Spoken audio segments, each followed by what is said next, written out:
Les Viltramites et l'Empire Viltramite sont parmi les êtres les plus dangereux de la fiction. Un seul Viltramite suffit à conquérir des planètes, à anéantir des civilisations entières, à venir à bout de presque tout ce qui se dresse sur leur chemin. Mais ils ne sont pas imbattables et on peut les tuer. C'est juste extrêmement difficile d'y parvenir. Alors la question aujourd'hui est, qui, dans l'univers d'Invincible, a réellement le pouvoir de battre un Viltramite en combat singulier? Découvrons-le. Mais avant de parler de qui peut battre un Viltramite, nous devons comprendre à quel point ils sont réellement puissants. Parce que les Viltramites ne sont pas simplement des extraterrestres puissants, ce sont des conquérants créés par bio-ingénierie. Toute leur physiologie est basée sur quelque chose qu'on appelle des atomes intelligents, ce qui signifie en gros que leurs corps peuvent manipuler l'énergie et l'inertie pour améliorer tout ce qu'ils font. C'est pourquoi même un Viltramite moyen est déjà incroyablement puissant. Commençons par la force brute. Chaque Viltramite de base peut soulever des dizaines de milliers de tonnes, avec une moyenne annoncée autour de 100 000 tonnes ou plus. Mais la force de levage est honnêtement la partie la moins impressionnante.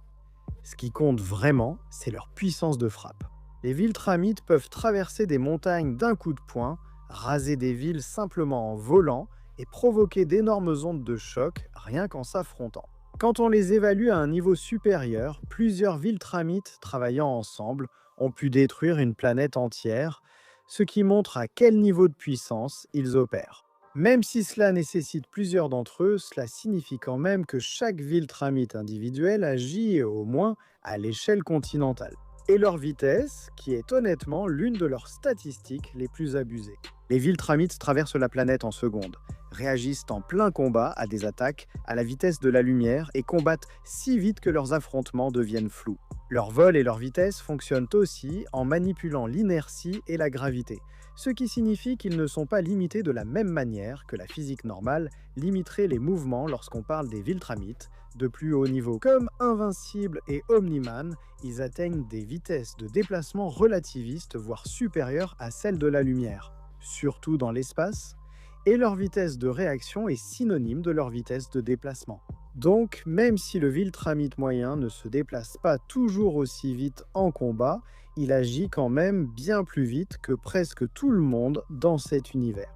Et comme si la force et la vitesse ne suffisaient pas, qu'en est-il de la résistance? Eh bien, c'est là que les Viltramites deviennent vraiment effrayants, parce que leur résistance est carrément ridicule. Ils ont survécu à d'énormes explosions, à être déchirés ou éventrés dans le vide de l'espace. Leurs corps sont tellement denses et résistants que seuls des êtres de leur niveau, en gros d'autres Viltramites, peuvent vraiment leur faire du mal de façon régulière. Même les armes nucléaires modernes sont souvent considérées comme pratiquement inefficaces contre eux, donnant à Omniman l'équivalent d'un simple saignement de nez. Donc si tu n'es pas capable d'égaler leur niveau de puissance, tu n'arriveras probablement pas à les blesser du tout. Et pas seulement ça, mais les Viltramites V sont implacables, ils peuvent se battre pendant des jours entiers et continuer même après des blessures graves. Ils ne s'arrêtent jamais, et quand ils sont blessés, eh bien... Les Viltramites ont aussi un puissant pouvoir de régénération. Ils peuvent se remettre de blessures qui tueraient instantanément la plupart des êtres, et continuer à se battre malgré des dégâts extrêmes. Plus important encore, ils deviennent plus forts avec le temps, leur corps s'améliore naturellement avec l'âge, l'entraînement, en repoussant leurs limites. Cela signifie qu'un Viltramite qui survit à des combats difficiles, qui vieillit avec le temps, reviendra encore plus fort qu'avant. Enfin, leur état d'esprit. Les Viltramites sont une race de guerriers qui ont passé des milliers d'années à conquérir des planètes. Ils sont hautement entraînés, extrêmement agressifs et totalement impitoyables. Ils ne se retiennent pas, ils n'hésitent pas, et ils se battent pour tuer aussi rapidement et efficacement que possible. Même un Viltramite moyen est déjà une menace de premier ordre dans presque n'importe quel univers. Ce qui soulève la question, s'ils sont si puissants, eh bien qui peut vraiment les battre? Maintenant, le premier, eh bien c'est assez évident. C'est Battle Beast, un guerrier intergalactique qui a passé toute sa vie à chercher un adversaire digne de lui offrir ce combat glorieux. Ce qui rend si évident qu'il peut battre un Viltramite, c'est qu'il l'a déjà fait. Il a tué des Viltramites, il en a vaincu plusieurs à la fois. Il a même réussi à tenir tête à Thrag, sans doute le Viltramite le plus puissant qui ait jamais existé dans l'univers. Il s'est battu contre Thrag pendant 4 jours d'affilée. Il a failli le tuer à plusieurs reprises, et il a enfin eu ce combat glorieux qu'il cherchait depuis si longtemps.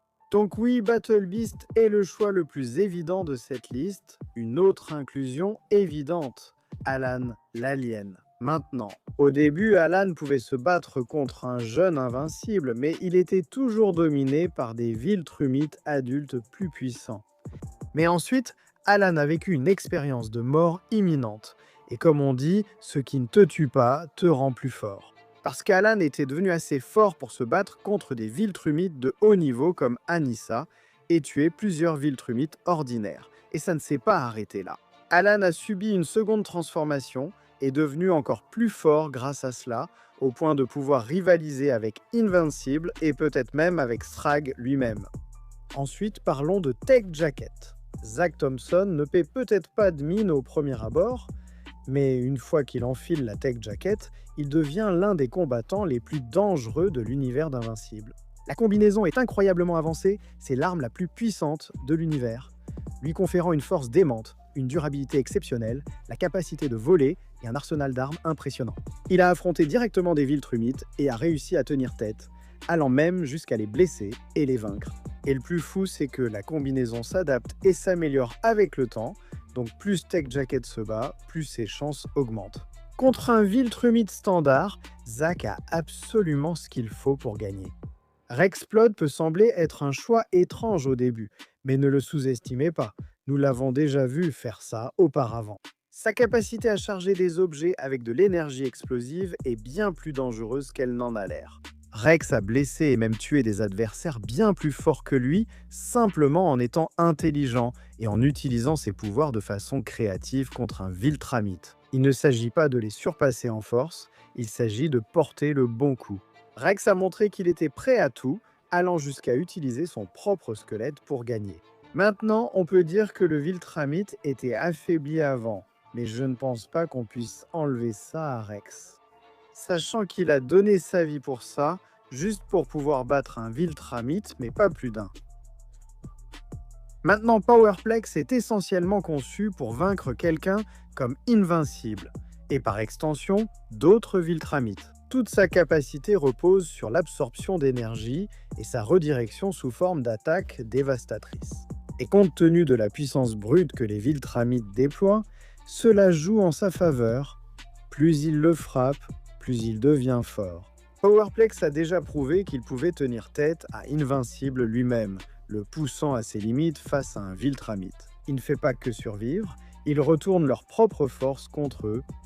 Hail Mary est un véritable monstre. Littéralement, cette bête de la taille d'un kaiju était assez forte pour se battre avec Omniman et Invincible, et elle est énorme, incroyablement résistante, et frappe assez fort pour réellement blesser des Viltramites.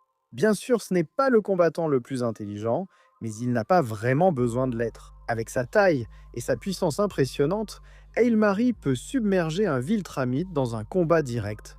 Je veux dire, il a failli avoir Omniman à sa merci. Je dirais que le kaiju pourrait battre un Viltramite moyen. Maintenant, Monster Girl ne paraît peut-être pas impressionnante au premier abord, mais c'est simplement parce que tu ne sais pas de quoi elle est vraiment capable.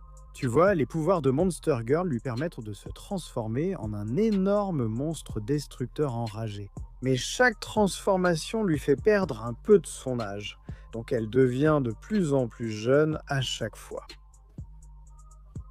Cependant, le hic, c'est que le monstre dans lequel elle se transforme devient de plus en plus puissant dans un univers parallèle. Quand Monster Girl est redevenu un bébé, eh bien même Conquest ne pensait pas être assez puissant pour l'arrêter. Maintenant, ces créatures sont essentiellement faites pour tuer. Les Viltramites. Les Rognards sont l'une des rares espèces dans l'univers que les Viltramites craignent réellement. Ils sont assez forts pour les déchirer, assez résistants pour survivre à leurs attaques et assez agressifs pour les submerger. Les Viltramites doivent combattre les Rognards avec prudence, parce que s'ils ne le font pas, ils meurent. Donc oui, celui-ci est assez simple.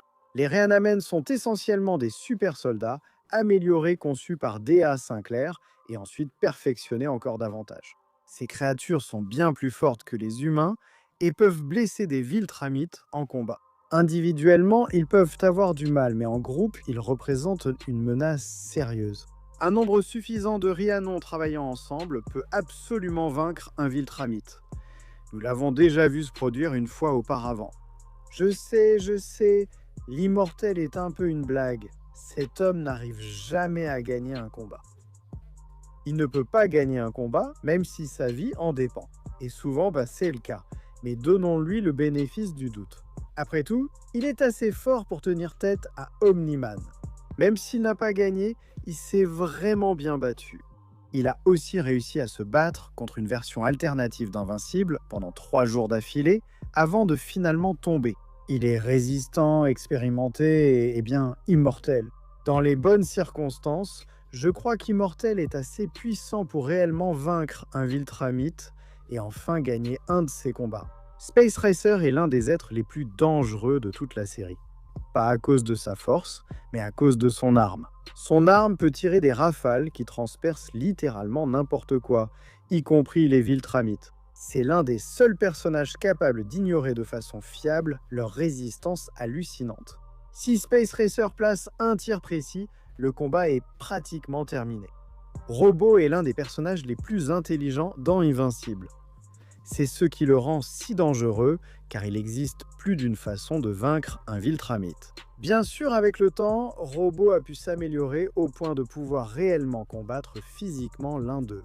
Mais avant cela, Robo éliminait les Viltramites avec des sons à haute fréquence ou des explosions qui détonèrent de l'intérieur. Il a déjà battu des Viltramites auparavant, il peut clairement le refaire, il mérite sa place sur la liste. Omnipotence est une menace de niveau cosmique.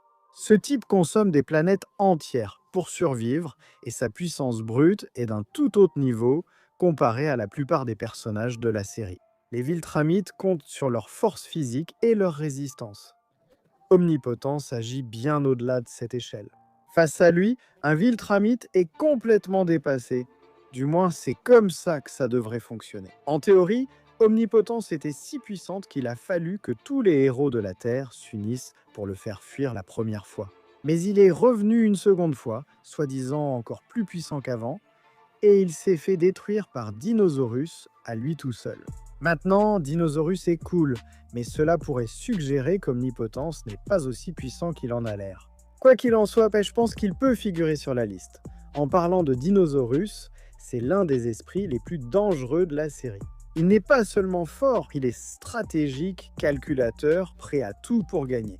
Il s'est battu contre Invincible et l'a poussé dans ses derniers retranchements, utilisant à la fois la force brute et l'intelligence. Bien sûr, il a été un peu humilié par Thrag, mais tous les Viltrumites ne sont pas aussi puissants que Thrag. Il est clairement l'exception, et vu qu'il a toujours réussi à donner du fil à retordre à Invincible, je dirais que Dinosaurus pourrait battre un Viltrumite. Et enfin, Adam Eve, l'un des personnages les plus puissants de tout l'univers d'Invincible. Le seul personnage pour lequel Robert Kirkman a dit qu'il ne pourrait jamais vraiment écrire. Elle, potentiel maximal ou puissance maximale, parce que à son apogée, ses pouvoirs lui donnent un contrôle total sur la matière, au niveau moléculaire. Elle peut créer, détruire et manipuler presque tout. Normalement, elle se limite inconsciemment. Mais quand ses blocages mentaux sont levés, elle devient incroyablement puissante. Elle a reconstruit son propre corps à partir de rien, remodelé des environnements entiers et agit à un niveau bien supérieur à la plupart des personnages. Contre un Viltrumite, Eve n'a pas besoin d'égaler leurs forces, elle peut simplement réécrire le champ de bataille ou les réécrire eux-mêmes. Demandez donc à Conquest ce que ça fait d'affronter une déesse comme elle. Donc oui, les Viltrumites sont peut-être quasiment inarrêtables, mais face aux bons adversaires, ils ne sont pas invincibles. Dites-moi qui, selon vous, pourrait en abattre un et qui vous voulez voir ensuite. Mais qu'en pensez-vous? Donnez votre avis dans les commentaires ci-dessous. Je sais que vous allez avoir des avis et des ressentis sur ce sujet, c'est certain. Si vous êtes resté jusqu'ici et avez regardé la vidéo jusqu'à la fin, c'est génial. Merci beaucoup d'avoir regardé et de nous soutenir. Et si vous souhaitez vous abonner, faites-le. Vous pourrez voir plus de vidéos comme celle-ci chaque semaine. Je vous dis à bientôt, alors À la prochaine.